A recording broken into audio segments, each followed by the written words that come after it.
கிறிஸ்துவுக்குள் பிரியமான எல்கிபோர் advent ministry நேயர்களே, உங்களை மற்றும் ஒரு நல்ல பாடத்தில் சந்திப்பதில் மிகுந்த மகிழ்ச்சி அடைகிறோம். இந்த காலாண்டு முழுவதும் நம்ம யாத்ராம புஸ்தகத்தை குறித்து பார்த்து வருகிறோம். இந்த பிரயாண புஸ்தகம் ரொம்ப முக்கியமாக இஸ்ரவேல் ஜனங்களுடைய வாழ்க்கையில் ரொம்ப முக்கியமான மாற்றத்திற்கான ஒரு புஸ்தகம் என்று சொல்லலாம். அவர்கள் கானான் தேசத்திற்கு வழிநடத்தப்பட்டதை நிறைய பரிணாமங்களில் நம்ம தொடர்ந்து படித்து கொண்டு வருகிறோம்.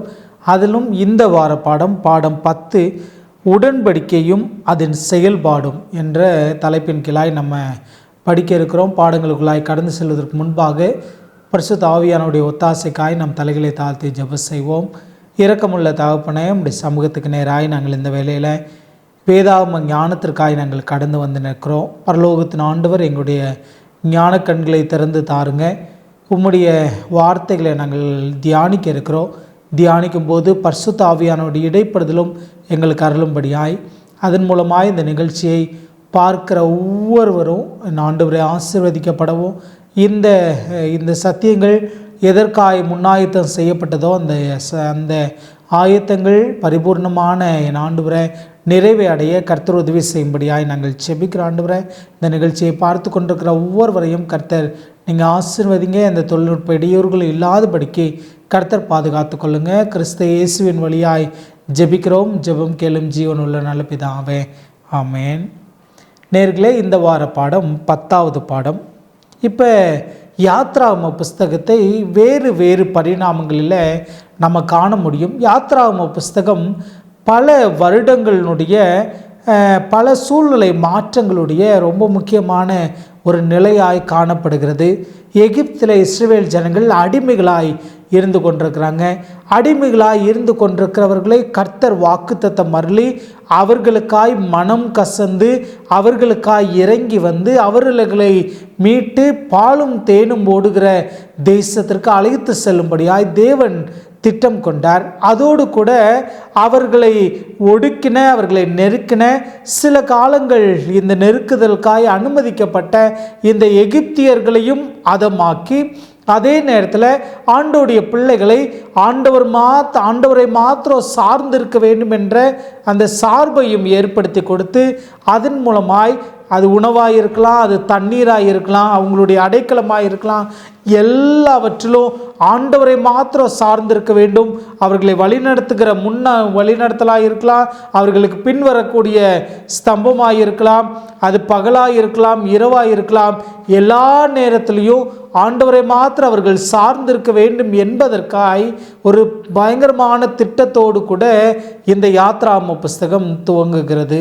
அப்படி இருந்த அந்த சூழ்நிலையில் தேவன் அவர்களோடு கூட வாசம் பண்ணும்படியாய், அவர்களோடு உடன் இருக்கும்படியாய் ஆண்டவர் இறங்கி வரக்கூடிய அந்த காட்சியை நம்ம காண முடிகிறது. தேவனும் சிருஷ்டிகரும் மீட்பருமாகிய கர்த்தர் தம் மக்களோடு இருக்கவும் அவர்கள் மத்தியில் வாசம் பண்ணவும் ஆண்டவர் ஆசைப்பட்டார். அவர்கள் மத்தியிலே வாசம் பண்ணும்படியாய் ஆண்டவர் இந்த ஆசரிப்பு கூடாரத்தை கட்டும்படியாய் கட்டளையிடுகிறார். அந்த செயல்பாடுகள் அவர் நம்மோடு கூட தொடர்பு கொள்ள நினைக்கிறார். எப்படி தொடர்பு கொள்கிறார்? அவருடைய வார்த்தையின் வழியாய் நாம் ஜெபிக்கும் போது நம்மோடு கூட தொடர்பு கொள்கிறார். அதன் மூலமாய் கிறிஸ்துவினுடைய மரணம், உயிர்த்தெழுதல், வருகை பற்றிய சில சாட்சிகளையும் அப்படியே நமக்கு புரிய வைத்து அதை பிறரோடு கூட பகிர்ந்து கொள்ள வேண்டும் என்று சொல்லி கர்த்தர் ஆசைப்படுகிறார். அதை தான் இந்த வார பாடத்தில் நம்ம படிக்க இருக்கிறோம். இந்த வார பாடத்தினுடைய மனன வசனம் யாத்ராகமம் 24:3 வசனம். மோசே வந்து கர்த்தருடைய வார்த்தைகளை யாவையும் நியாயங்கள் யாவையும் ஜனங்களுக்கு அறிவித்தான். அப்பொழுது ஜனங்கள் எல்லாரும் ஏக சத்தமாய் கர்த்தர் அருளின எல்லா வார்த்தைகளின்படியும் செய்வோம் என்று பிரதியுத்தரம் சொன்னார்கள். ஞாயிற்றுக்கிழமை பாடத்துக்கு நம்ம திருப்பணும் என்று சொன்னால் இரத்தமும் புஸ்தகமும். சரி, இப்போ ஆண்டவர் மோசேயை அழைத்து மோசேக்கு இந்த பிரமாணங்களை எழுதும்படியாய் கட்டளையிட்டார். கடந்த 2 பாடங்களில் நம்ம 10 பிரமாணம் ஏன் கொடுத்தார், அதோடு சேர்ந்து புஸ்தகத்தில் எழுதின இந்த பிரமாணங்கள் ஏன் கொடுத்தார் என்று சொல்லி நம்ம பார்த்தோம். முதலாவது 10 பிரமாணம் கண்டிப்பாய் நம்ம கீழ்ப்படிய வேண்டிய பிரமாணம். அந்த பிரமாணத்தை கீழ்ப்படிய தவறும் பட்சத்தில் உடனே மரணம் இல்லை, அவங்களை மீட்டெடுக்கும்படியாய் மீட்புக்கான வழியாய், ஒருவேளை இன்னும் சொல்ல வேண்டும் என்று சொன்னால் அதனுடைய பரிகாரமாய் என்ன செய்ய வேண்டும் என்று தன்னை தற்காத்து கொள்ள என்ன செய்ய வேண்டும் என்ற மறுவாய்ப்புக்கான சில நியதிகளை ஆண்டவர் கொடுத்தார். அதோடு கூட நிறுத்திவிடவில்லை. சக மனிதர்களை எப்படி நேசிக்க வேண்டும் என்பதற்கும் தேவனை நாம் எப்படி நேசிக்க வேண்டும் என்பதற்கும் எல்லா ரீதியாகவும் நமக்கு போக்குக்கான வழியை ஆண்டவர் என்ன செஞ்சார்னா இந்த புஸ்தகத்தில் எழுதின இந்த நியாயப்பிரமாணத்தின் வழியாக கற்றுக் கொடுத்தார். அதிலும் மேலாய் வசனம் சொல்கிறது அவர் அன்பாகவே இருக்கிறார். ஏனென்றால் உறவுகள் இல்லாமல் அன்பாய் எப்படி இருக்க முடியும்? அப்போ ஆண்டவர் நம்மோடு கூட உறவு வைக்க அவர் முற்பட்டார். யோவான் 12:32 வசனம் இவ்விதமாய் சொல்லுகிறது, நான் பூமியிலிருந்து உயர்த்தப்பட்டிருக்கும் போது எல்லோரையும் என்னிடத்தில் இழுத்து கொள்வேன் என்று இயேசு சொன்னார். கர்த்தராகிய இயேசு கிறிஸ்துவானவர் எல்லாரையும் அவர் பட்சமாக இழுத்து கொள்ளக்கூடிய அந்த நிகழ்வை குறித்து வேதம் பேசுகிறது. சரி, இந்த நிகழ்வினுடைய ஒரு நிழலாய் இந்த ஆசரிப்பு கூடாரமும் இந்த பலிமுறைமைகளும் இதன் வழியாய் ஆண்டவர் மீட்பை வைக்க ஆண்டவர் பிரயாசப்பட்டார். இங்கே ஆதியாகமம் 1வது அதிகாரம் 1-2 அதிகாரங்களை குறித்து பேசுகிறது. தேவனோடு உள்ள உறவை பற்றி முதல் அதிகாரமும் முதல் பகுதியும், சுய மனிதர்களோடு இருக்கக்கூடிய உறவை பற்றி 2வது அதிகாரமும் பேசுகிறது. கர்த்தர் அருளிய எல்லா வாக்கின்படியையும் செய்வோம் என்று சொல்லி இஸ்ரவேல் ஜனங்கள் உறுதிமொழி எடுத்தாங்க, பிரதியுத்தரம் சொன்னார்கள். ஆனால் அவ்விதமாய் சொன்ன பிரகாரம் ஒரு நூலிலே கூட மாறாமல் அவர்களால் அதை கடைப்பிடிக்க முடிந்ததா என்று கேட்டிங்கன்னா இல்லை, கடைப்பிடிக்க முடியவில்லை. இப்போ இந்த மீட்பு இந்த என்ன சொல்லன்னு சொன்னால் இந்த பிரமாணங்களுக்கு கீழ்ப்படுகிற இந்த நிலை தானாக என்னுடைய சுய பலத்தினால நான் செஞ்சுவிட முடியுமா அப்படின்னு சொல்லி கேட்டால் இல்லை, அது தேவனுடைய உதவியோடு தான் செய்ய முடியும் என்பதற்கு ஒரு ஆதாரமாய் செல்லப்பட்டது தான் இந்த ஸ்ப்ரிங்க்லிங் ஆஃப் என்ன சொல்லனா ரத்தம் தெளிக்கப்பட்ட அந்த சூழ்நிலையை காட்டுகிறது. கிறிஸ்துவின் புண்ணியங்களால் மட்டுமே இஸ்ரவேலரால் தேவனுடைய கட்டளைகளின்படி நடக்க முடியும் என்பதை சுட்டி காட்டவே இரத்தம் தெளிக்கப்பட்டது. அவருடைய உதவியோடு மாத்திரமே, அவருடைய இரக்கத்தோடு மாத்திரமே, அவருடைய கரம் பிடித்தலோடு மாத்திரம்தான் நாம் என்ன செய்ய முடியும்னா அவரோடு கூட அந்த பிரமாணங்களுக்கு நம்ம கீழ்ப்படிந்து வாழ முடியும் என்பதை ஆண்டவர் மறைமுகமாய் அதே நேரத்தில் அவர்கள் புரிந்து கொள்கிற விதமாய் ஆண்டவர் கற்றுக் கொடுத்தார். தேவனை தரிசிக்க வேண்டும் என்பது தான் எல்லாருடைய வாஞ்சையாய் இருக்கிறது. மத்திய கிழக்கு பகுதிகளில் வேதாம காலங்களில் விருந்துண்ண அழைக்கப்படுவது என்பது ஒரு மேன்மையான காரியம். விருந்து சமமாய் அமர்ந்து உண்பது என்பது அவர்களுக்கு கொடுக்கக்கூடிய ஒரு உரிமையாய் அங்கே பாவிக்கப்பட்டது. அப்போ ஆண்டவர் சக மனிதர்களோடு கூட இருக்கிற உறவையும் மேம்படுத்தும்படியாய் உன் குடும்பத்திற்கு தேவையான ஆட்டை இல்லை குடும்பத்துக்கு தேவையான அளவிற்கு இல்லை அதிகமாக இருக்குதுன்னு சொன்னால் உன்னுடைய நண்பர்களையும் உன்னுடைய என்ன சொல்லலாம் அயல் வீட்டாரையும் சேர்த்து கொள்ளும்படியாய் ஒரு இணைப்பை ஒரு பிணைப்பை அவர்களுக்குள்ளாய் ஏற்படுத்தி கொடுத்தார். அதை நம்ம உணர்ந்து கொள்ளும்படியாய் தான் திருவிருந்து ஆராதனையை நம்ம பங்கு கொள்கிறோம். திருவிருந்து ஆராதனை எல்லாரும் சமம் என்பதை காட்டத்தக்கதாக ஒருவர் கால்களை ஒருவர் கழுவி நம்ம இவ்விதமாக என்ன செய்கிறோம் என்று சொன்னால் இந்த திருவிருந்து ஆராதனையில் நம்ம பங்கு கொள்கிறோம். ஒருவேளை ராஜாக்கள் காலம் தொடங்கி இதை பின்னிட்டு திருப்பி பார்த்தோம் என்று சொன்னால் அங்கே சவுல் ஒரு உரிமையை தாவீதுக்கு கொடுக்கிறார். என்னென்னா, நித்தம் என் பந்தியிலே அப்பம் புசிப்பா என்று சொல்லி தாவீதுக்கு ஒரு வாய்ப்பை கொடுக்கிறார். சரி, தாவீது ராஜாவான பின்பாக தாவீது ராஜா யோனத்தானுடைய மேலே வைத்த அன்பு நிமித்தமாய் யோனத்தானுடைய குடும்பத்தில் யாராவது இருக்க மாட்டாங்களான்னு தேடி அவனை கண்டுபிடித்து மெவிபெசேத் என்று சொல்லப்படக்கூடிய 2 கால்களும் ஊனமான ஒருத்தரை எடுத்துக்கொண்டு வந்து அவர் பந்தியில் அப்பம் புசிக்கும்படியாய் அமர செய்கிறார். இன்னும் ஒரு பெரிய அதில் ஒரு ஆழமான விஷயத்தை நீங்கள் கவனிக்க வேண்டும் என்று சொன்னால், தாவீதிற்கு சப்பானிகளை கண்டாலே பிடிக்காது. ஒரு யுத்தத்தில் தாவீது யுத்தத்திற்கு வருகிறான் என்று கேள்விப்பட்ட மாத்திரத்தில் வரக்கூடிய வழியில் சப்பானிகளை அமர வைத்தாங்களாம். அதனாலேயே தாவீது அந்த பகுதிக்கு போகவே இல்லை என்று சொல்லி வேதம் சொல்லுகிறது. அப்படி அருவருத்த அவன் பார்க்கவே யோசித்த அந்த சப்பானிகள் நடுவில் இந்த மெவிபெசேத்தை யோனத்தான் மேலே வைத்த அன்பு நிமித்தமாக கொண்டு போய் அவரோடு கூட நித்தமும் பந்தியில் அப்பம் புசிக்கும்படியாய் அமர செய்கிறார். மெவிபெசேத் இதை உணர்ந்து எழுதுகிறார். செத்த நாயை போல இருக்கிற எனக்கு இந்த உரிமையை கொடுத்துருக்கீங்களேன்னு சொல்லி சொல்லுகிறார். தேவனை தரிசிக்க பிரயாசப்படக்கூடிய நாம் அவரோடு கூட அவ்விதமாய், ஒருவேளை நம்ம தாவீதினுடைய இடத்துல ஆண்டவரையும் மெவிபெசேத்தினுடைய இடத்துல நம்மையும் வைத்தோம் என்று சொன்னால், நாமெல்லாம் ரொம்ப என்ன சொல்லன்னு சொன்னால், அவருடைய மகிமைக்கு முன்பாக ஒன்றுமே இல்லை. அவர் சொன்னது போல் நம்ம சொல்லணும்னா, செத்த நாயை போல யாராலும் திரும்பி கூட பார்க்க முடியாத நிலைமையில் இருக்கிற நமக்கு ஆண்டவர் சம உரிமையை கொடுத்து நம்மை ராஜ பந்தியில் அமரும்படியாய், நம்மை தெய்வ பந்தியில் அமரும்படியாய், அவருடைய பரிசுத்தத்தில் பங்கு பெறும்படியாய் ஆண்டவர் அழைப்பு கொடுக்கிறார். வருத்தம் என்ன என்று சொன்னால், ஒருவேளை புதிய ஏற்பாட்டில் இதை உணர்ந்து கொள்ளும்படியாய் ஒரு ஓமையை ஆண்டவர் சொல்லுகிறார். அழைப்பு கொடுக்கப்படுகிறது, கல்யாண விருந்திற்கு அழைப்பு கொடுக்கப்படுகிறது. அதில் காரணம் சொல்லி அந்த அழைப்பை ஏற்றுக்கொள்ளாமல், நான் மாடு வாங்கியிருக்கிறேன், நான் திருமணம் முடித்திருக்கிறேன் என்று அற்ப காரணங்களை சொல்லி அந்த அழைப்பை மறுத்தவர்கள் நிறைய பேரை காண முடிகிறது. நாம் இவ்விதமாக இருக்கிறோம்.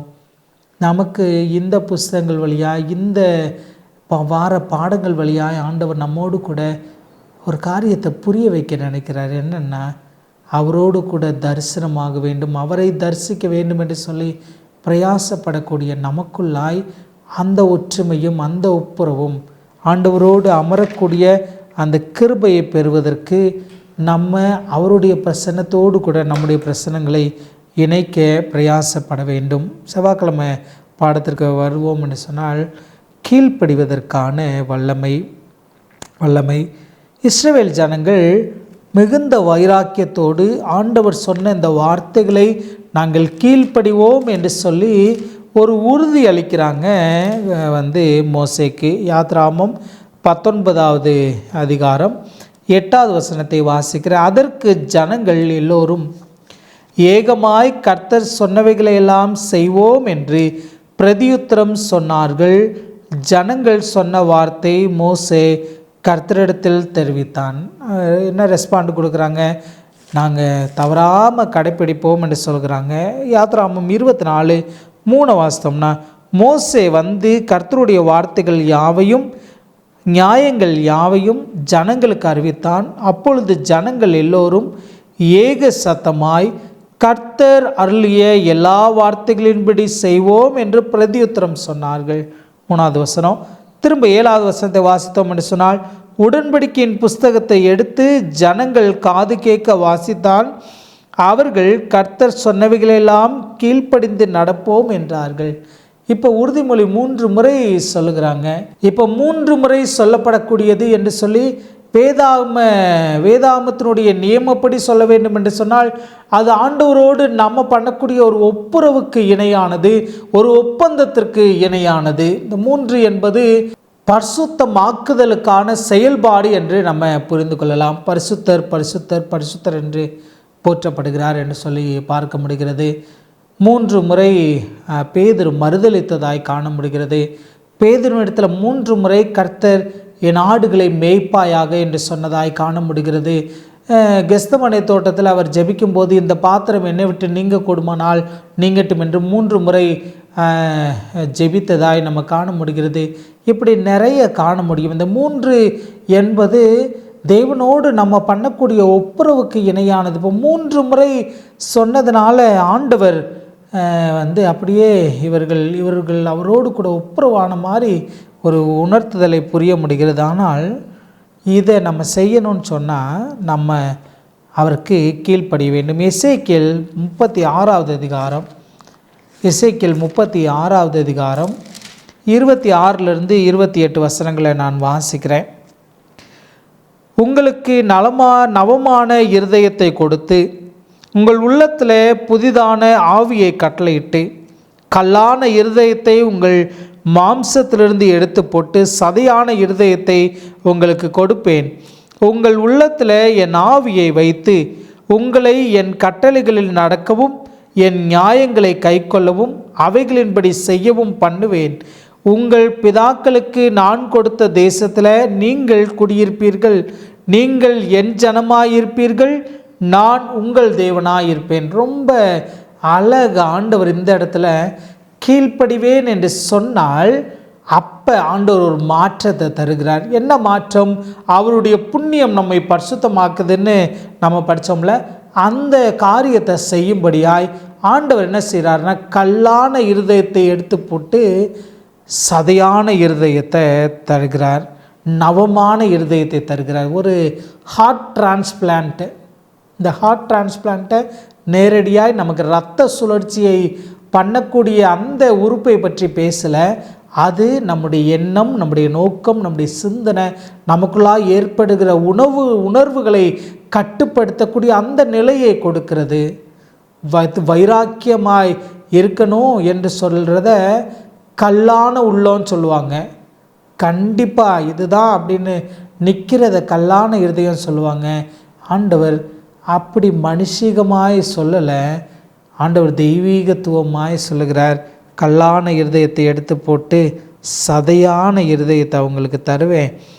உங்கள் உள்ளத்தில் என் ஆவியை வைத்து உங்களை என் கட்டளைகளில் நடக்கவும் என் நியாயங்களை கைக்கொள்ளவும் அவைகளின்படி செய்யவும் பண்ணுவேன் அப்படின்னு சொல்கிறார். அப்போ நம்ம இந்த பிரமாணங்களுக்கு கீழ்ப்படியணும். இந்த பிரமாணங்களுக்கு கீழ்ப்படிஞ்சோம்னா ஆண்டவர் நமக்கு உதவியாக வந்து நமக்குள்ளாய் அவருடைய ஆவியை கொடுத்து இந்த பிரமாணங்களை சரியாய் கீழ்ப்படிவதற்கான எல்லா உதவிகளையும் அவர் செய்கிறார். நான் உங்களுக்குள் என் ஆவியை வைப்பேன், நீங்கள் என் சட்டங்களை கைக்கொள்ள கவனமாயிருக்கவும் என் விதிமுறைகளை பின்பற்றவும் செய்வேன் என்று சொல்கிறார். அப்போ கீழ்ப்படிதல் தான் இந்த பிரமாணங்களை நம்ம சரியாக கடைப்பிடிப்பதற்கான உதவியாயும் இருக்கிறது. புதன்கிழமை பாடத்துக்கு திருப்பணும் என்று சொன்னால் தம் மக்கள் நடுவில் ஆண்டவர் இப்போ மேகஸ்தம்பமாக வர்றாரு, அக்னி ஸ்தம்பமாக இருக்கிறாரு. அதோடு நிறுத்தலை. இப்போ ஆண்டவர் அவர்களோடு கூட வாசம் பண்ண வேண்டும் என்று சொல்லி ஆண்டவர் ஆசைப்படுறார். அந்த வாசம் பண்ணுகிற இந்த காரியம்தான் என்னவாய் சொல்லப்படுகிறது என்று சொன்னால் ஆசரிப்பு கூடாரம் என்று சொல்லி புரிந்து கொள்ளலாம். யாத்ராமம் 25:8 விதமாய் சொல்கிறது, அவர்கள் நடுவில் நான் வாசம் பண்ண எனக்கு ஒரு பரிசுத்த ஸ்தலத்தை உண்டாக்குவார்களாக. இப்போ பரிசுத்த ஸ்தலத்தை உண்டாக்கணும். அந்த பரிசுத்த ஸ்தலத்தை அவங்க தாங்கள் உதார்த்தமாக கொடுக்கக்கூடிய காணிக்கைகள்னால் உருவாக்க வேண்டும். அப்போஸ்தலர் 7:47 50 நம்ம வாசித்தோம் என்று சொன்னால், சாலமோனோ அவருக்கு ஆலயத்தை கட்டினான். ஆகிலும் உன்னதமானவர் கைகளினால் செய்யப்பட்ட ஆலயங்களில் வாசமாகிறார். வானம் எனக்கு சிங்காசனமும் பூமி எனக்கு பாதப்படியுமாயிருக்கிறது. எனக்காக நீங்கள் எப்படிப்பட்ட வீட்டை கட்டுவீர்கள்?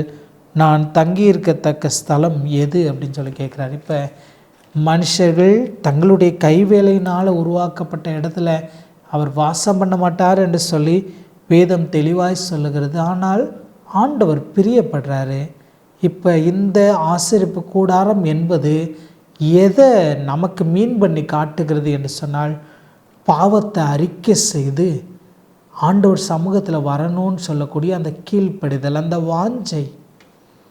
நான் விழுந்து விட்டேன், நான் பாவம் செய்து விட்டேன், அந்த பாவம் செஞ்சவன் நான் அதே பாவத்தில் இல்லாதபடிக்கு அதிலிருந்து மீண்டு வருவதற்காய் நான் மீட்பின் திட்டம், ரட்சிப்பின் திட்டத்துக்குள்ளே நான் என்னை கொண்டு போய் சேர்த்து கொள்ளக்கூடிய அந்த ப்ராசஸை சொல்லுகிறார்.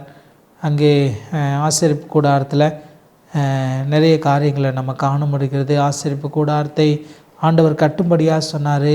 ஆசாரியர்களுக்கு அந்த ஏப்போத்தை கொடுத்தாரு, விசேஷத்த ஆடைகளை கொடுத்தாரு. அவர்கள் மாறு கவசத்தில் பதிக்கப்பட்ட அந்த யூரிம் தம்மீம் கற்களோடு கூட இருக்கிற அந்த உடையை கட்டளையிட்டார். தூப பீடம், தொட்டி, அபிஷேக எண்ணெய், தூப வர்க்கங்கள், இன்னும் சமூக தப்பம், மேஜை, பொன் குத்து விளக்கு, தூப பீடம், கிருபாசனம், உடன்படிக்கை பெட்டி எல்லாம் இணைந்து அவரை இந்த பூமியில் வாசம் பண்ண வைக்க அவர் கடந்து வருவதற்கான ஒரு முன் ஆயத்தத்தை அன்றைக்கு ஆண்டவர் செய்து கொடுத்தார்.